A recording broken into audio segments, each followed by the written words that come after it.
the value in getting a second opinion. First and foremost, my heart goes out to Maddie and Rudder.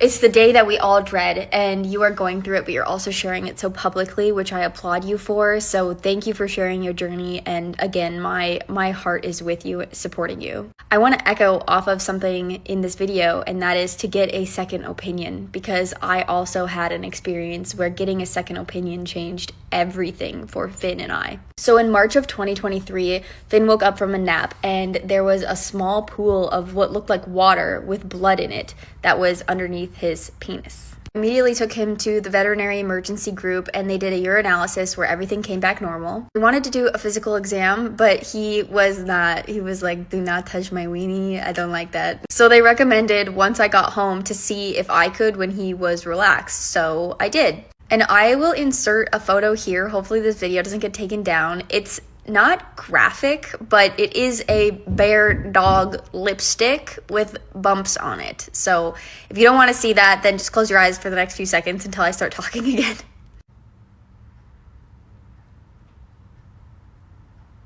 I couldn't find any pictures online. I messaged the friend I have that goes to veterinary school, another friend who I have who's like a 10-year vet tech, another friend I have who's been a vet tech for a really long time, and all of them were like, yeah, never seen that before, don't know what that is. So the veterinary emergency group recommended me going to my regular vet office for a follow-up, which I did, and wow, they would not take any other answer and explore any other option than the fact that it was because Finn was intact. He was not neutered. They were completely against exploring any other option. It was the fact that he was not neutered. That's what was causing these bumps, and they would not tolerate essentially talking about any other option. They told me that this was because of prostatitis. So they did an x-ray, and that's a whole nother story. They said that his prostate is slightly enlarged, and then they did a physical exam and said that his prostate felt normal and good. I asked them to do a culture swab, and they said no, it's not that, it's neutering. They were completely opposed to anything else.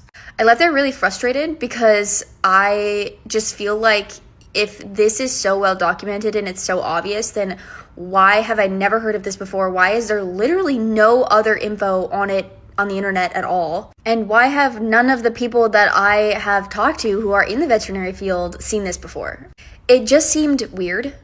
I then went to an internal medicine doctor, and they had a bunch of recommendations as to what we could try that were all pretty invasive. And I ended up declining all of them while I thought about what I wanted to do, because it just seemed so weird that why did my dog have this strange illness that nobody has ever heard of? I continued messaging with my friend here in San Diego who's a vet tech, and she said, they didn't swab it? They didn't grow a culture? I said, no. And she said, I'm coming over, we're taking a swab, and we're growing that. I also forgot to mention that the vet I went to who said that he needed to be neutered said they can either test for prostatitis in two different ways. You can do a semen sample, and if the semen has blood in it, then it's prostatitis, or they can do like this really invasive thing where they like shove a camera down his, and all this invasive things. And so I got a semen sample of him, and there was no blood in it.